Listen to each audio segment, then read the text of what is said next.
ಇನ್ನು ಸದ್ಯ ರಾಜ್ಯದಲ್ಲಿ ಬಿಜೆಪಿ ಹಾಗೆ ಜೆಡಿಎಸ್ ನಡುವಿನ ದೋಸ್ತಿ ಚಾಲ್ತಿಯಲ್ಲಿದೆ. ಈ ದೋಸ್ತಿ ಇದ್ದಂತ ಸಂದರ್ಭದಲ್ಲೂ ಕೂಡ ಬಿಜೆಪಿ ರಾಜ್ಯಾಧ್ಯಕ್ಷ BY ವಿಜಯೇಂದ್ರ ಮಾತನಾಡ್ತಾ ಈಗ ಚುನಾವಣೆ ನಡೆದ್ರು 135ರಿಂದ 140 ಸ್ಥಾನ ಸ್ವಂತ ಬಲದ ಮೇಲೆ ನಾವು ಗೆಲ್ತೀವಿ ಅನ್ನುವಂತ ಮಾತನ್ನ ಹೇಳಿದ್ರು.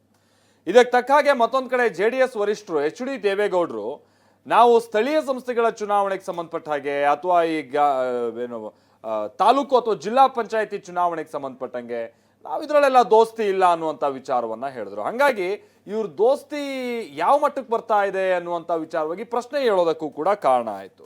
ಇದೇ ವಿಚಾರವಾಗಿ ಇವತ್ತು ಬಿಜೆಪಿ ರಾಜ್ಯಾಧ್ಯಕ್ಷರು ಕೂಡ ಪ್ರತಿಕ್ರಿಯೆಯನ್ನ ಕೊಟ್ಟರು. ಮತ್ತೊಂದು ಕಡೆ ವಿಜಯೇಂದ್ರ ಅವರು ಆಡಿರುವಂಥ ಸ್ವಂತ ಬಲದ ಒಂದು ವಿಚಾರ ಏನಿದೆಯಲ್ಲ ಇದನ್ನೇ ಕಾಂಗ್ರೆಸ್ಸಿಗೆ ಇಟ್ಕೊಂಡು ಅಣಕಿಸ್ತಾ ಇದೆ ಬಿಜೆಪಿಯನ್ನ.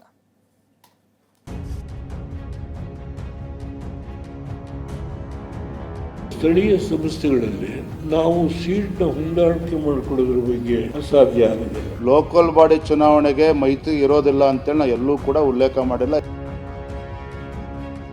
Assembly and parliament we will discuss. ಯಾವುದೇ ಒಂದು ಗೊಂದಲ ಇಲ್ಲದೇನೆ 130-140 ಶಾಸಕರೊಂದಿಗೆ ಕರ್ನಾಟಕ ರಾಜ್ಯದಲ್ಲಿ ಅಧಿಕಾರಕ್ಕೆ ಬರ್ತದೆ. ಹೊಂದಾಣಿಕೆ ಮಾಡಿಕೊಳ್ಳೋದು ಕಷ್ಟ ಇದೆ. ಜೆಡಿಎಸ್ ಹಾಗೂ ಬಿಜೆಪಿ ನಡುವಿನ ಮೈತ್ರಿ ಗೊಂದಲ ಇವತ್ತು ಕೂಡ ಮುಂದುವರೆದಿದೆ. ಸ್ಥಳೀಯ ಸಂಸ್ಥೆಗಳ ಚುನಾವಣೆಯಲ್ಲಿ ದೋಸ್ತಿ ಇರ್ಬೇಕಾ ಬೇಡವಾ ಅನ್ನೋ ಚರ್ಚೆ ಮಿತ್ರ ಪಕ್ಷಗಳಲ್ಲಿ ನಡೆಯುತ್ತಿದೆ. ಆದ್ರೆ ಮಾಜಿ ಪ್ರಧಾನಿ ಜೆಡಿಎಸ್ ವರಿಷ್ಠ HD ದೇವೇಗೌಡರು ನಿನ್ನೆ ಏಕಾಂಗಿ ಸ್ಪರ್ಧೆಗೆ ಒಲವು ತೋರಿಸಿದ್ರು.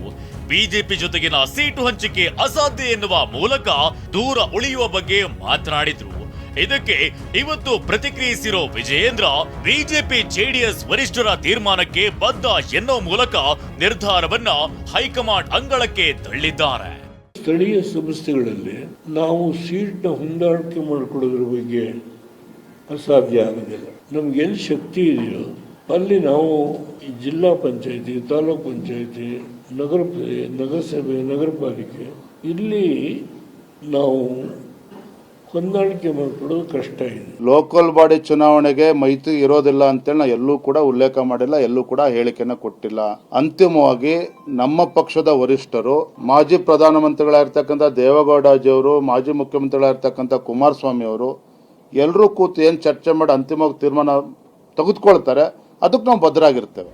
ಈ ವಿಚಾರ ಮುಂದಿನ ವಿಧಾನಸಭೆ ಹಾಗೂ ಲೋಕಸಭೆ ಮೈತ್ರಿ ವಿಚಾರಕ್ಕೂ ತಳಕು ಹಾಕಿಕೊಂಡಿದೆ. ವಿಧಾನಸಭೆ ಚುನಾವಣೆ ಬಗ್ಗೆ ಚರ್ಚಿಸ್ತೀವಿ ಅಂತ ದೇವೇಗೌಡರು ಹೇಳಿದ್ರೆ ಈ ಹೇಳಿಕೆಯನ್ನ ವಿಜಯೇಂದ್ರ ಸ್ವಾಗತಿಸಿದ್ದಾರೆ.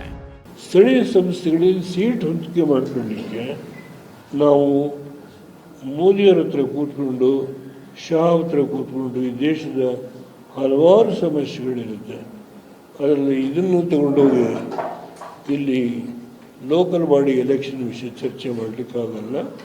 Only assembly and parliament we will discuss to share this. BJP ಮತ್ತು JDS ಪಕ್ಷ ಕಳೆದ ಲೋಕಸಭಾ ಚುನಾವಣೆಯಲ್ಲಿ ಒಟ್ಟಾಗಿ ಯಾವುದೇ ಒಂದು ಗೊಂದಲ ಇಲ್ಲದೇನೆ ಲೋಕಸಭಾ ಚುನಾವಣೆಯನ್ನ ಯಶಸ್ವಿಯಾಗಿ ಎದುರಿಸಿದ್ದೇವೆ. ಮಾನ್ಯ ದೇವೇಗೌಡರು ಹೇಳಿದಾಗೆ ಮುಂದಿನ ವಿಧಾನಸಭೆ ಲೋಕಸಭಾ ಚುನಾವಣೆನ ಒಟ್ಟಿಗೆ ಹೋಗ್ತೇವೆ ಅಂತ ಹೇಳಿದ್ರೆ ಅದು ಸ್ವಾಗತ ಮಾಡ್ತೇವೆ ನಾವು. ಇವತ್ತು ಹೀಗೆ ಹೇಳ್ತಿರೋ ವಿಜಯೇಂದ್ರ ನಿನ್ನೆ ಸ್ವಂತ ಬಲದ ಮೇಲೆ ಅಧಿಕಾರಕ್ಕೆ ಬರೋ ಬಗ್ಗೆ ಮಾತನಾಡಿದ್ರು. 2028ರ ಚುನಾವಣೆಯಲ್ಲಿ ಬಿಜೆಪಿ 120ಕ್ಕೂ ಹೆಚ್ಚು ಕ್ಷೇತ್ರ ಗೆಲ್ಲೋದಾಗಿ ಹೇಳಿದ್ರು.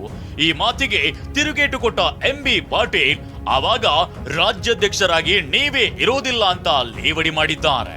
2028ರಲ್ಲಿ ವಿಧಾನಸಭಾ ಚುನಾವಣೆ ನಡೀಲಿ ಅಥವಾ ನಾಳೆನೇ ನಡೀಲಿ, ಯಾವತ್ತೇ ಚುನಾವಣೆ ನಡೆದ್ರು ಸಹ ಕರ್ನಾಟಕ ರಾಜ್ಯದಲ್ಲಿ ಭಾರತೀಯ ಜನತಾ ಪಾರ್ಟಿ ಸ್ವಂತ ಶಕ್ತಿಯ ಮೇಲೆ, ಮತ್ತೊಮ್ಮೆ ಹೇಳ್ತೇನೆ, ಕರ್ನಾಟಕ ರಾಜ್ಯದಲ್ಲಿ ಯಾವತ್ತೇ ವಿಧಾನಸಭಾ ಚುನಾವಣೆ ನಡೀಲಿ ಭಾರತೀಯ ಜನತಾ ಪಾರ್ಟಿ 130-140 ಶಾಸಕರೊಂದಿಗೆ ಸ್ಪಷ್ಟ ಬಹುಮತದಿಂದ ಕರ್ನಾಟಕ ರಾಜ್ಯದಲ್ಲಿ ಅಧಿಕಾರಕ್ಕೆ ಬರ್ತದೆ.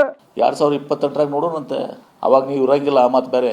ಅವಾಗ ಇರಂಗಿಲ್ಲ ಇವರು, ಅವಾಗ ಇವ್ರ ನೇತೃತ್ವ ಇರಂಗಿಲ್ಲ, ಇವ್ರ ತಂದೆಯವ್ರ ನೇತೃತ್ವ ಇರಂಗಿಲ್ಲ, ಇಬ್ಬರು ಇರಲ್ಲ.